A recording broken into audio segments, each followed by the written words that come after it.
ইসরায়েলের ক্ষেপণাস্ত্র প্রতিরক্ষা ব্যবস্থা বিশ্বের মধ্যে অন্যতম উন্নত হিসেবে পরিচিত।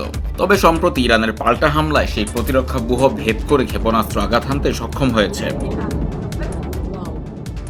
গত কয়েকদিন ইসরায়েলের হামলার জবাবে ইরান 4 শতাধিক ব্যালিস্টিক ক্ষেপণাস্ত্র ও শত শত ড্রোন ছুড়েছে, যার উল্লেখযোগ্য একটি অংশ লক্ষ্যবস্তুতে আঘাত এনেছে। তাতে ইসরায়েলে অন্তত 24 জন নিহত হয়েছেন। কিন্তু কিভাবে আয়রন ডোম ফাঁকি দিচ্ছে ইরানি ক্ষেপণাস্ত্র? ইসরায়েলের প্রতিরক্ষা ব্যবস্থা মূলত 3 স্তরে বিভক্ত, যার মধ্যে আয়রন ডোম নিচু পর্যায়ের ক্ষেপণাস্ত্র প্রতিহত করতে ব্যবহৃত হয়। এটি 2011 সালে কার্যকর করা হয়েছিল।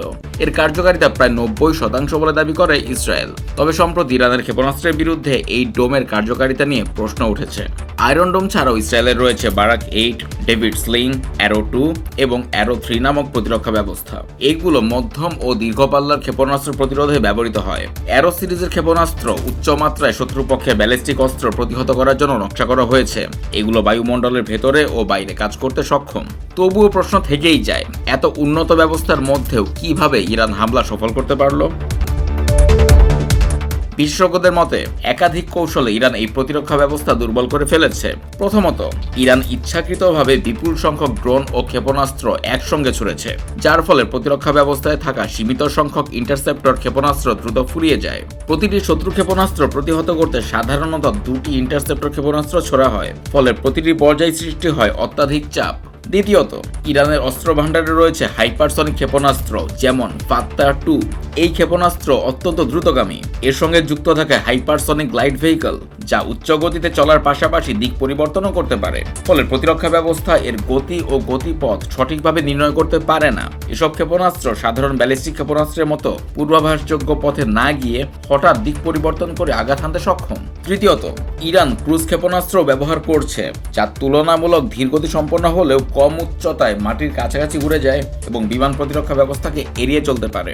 এসব ক্ষেপণাস্ত্র প্রায় চালকবিহীন বিমানের মতোই আচরণ করে, যার ফলে শনাক্ত করাও কঠিন হয়ে পড়ে। চতুর্থত, ইরান সম্ভবত ভুয়া লক্ষ্যবস্তু বা ডিকয় পাঠিয়ে প্রতিরক্ষা ব্যবস্থাকে বিভ্রান্ত করছে। প্রতিরক্ষা ব্যবস্থার রাডারে এগুলো হুমকি হিসেবে ধরা পড়ে, কিন্তু বাস্তবে তা নয়। এইভাবে ইন্টারসেপ্টর ক্ষেপণাস্ত্র ব্যবহার করিয়ে ফেলে মূল ক্ষেপণাস্ত্রগুলোর জন্য পথ খালি করে দেওয়া হয়। এছাড়া কিছু ক্ষেপণাস্ত্রে রাডার সাপ্রেশন টেকনোলজি থাকায় সেগুলো রাডারে ধরা পড়ে না বা খুব দেরিতে পড়ে, ফলে প্রতিক্রিয়া জানানোর সময় সীমিত হয়ে পড়ে। ইসরায়েলের একজন সামরিক কর্মকর্তা স্বীকার করেছেন, প্রতিরক্ষা ব্যবস্থার সাফল্যের হার 80 থেকে 90% মধ্যে সীমিত। শতভাগ সফলতা সম্ভব নয়। তিনি নাম প্রকাশ না করে রয়টার্সকে বলেন, কিছু ইরানি ক্ষেপণাস্ত্র আঘাত হানতে সক্ষম হয়েছে।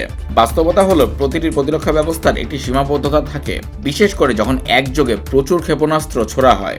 গবেষক মারিনা মিরন বলেন, ক্ষেপণাস্ত্রের গতি যত বেশি হবে তা প্রতিহত করাও তত কঠিন হবে। এমনকি রাডারে ধরা পড়লেও প্রতিরক্ষা ব্যবস্থা তা প্রতিরোধে যথেষ্ট সময় পায় না।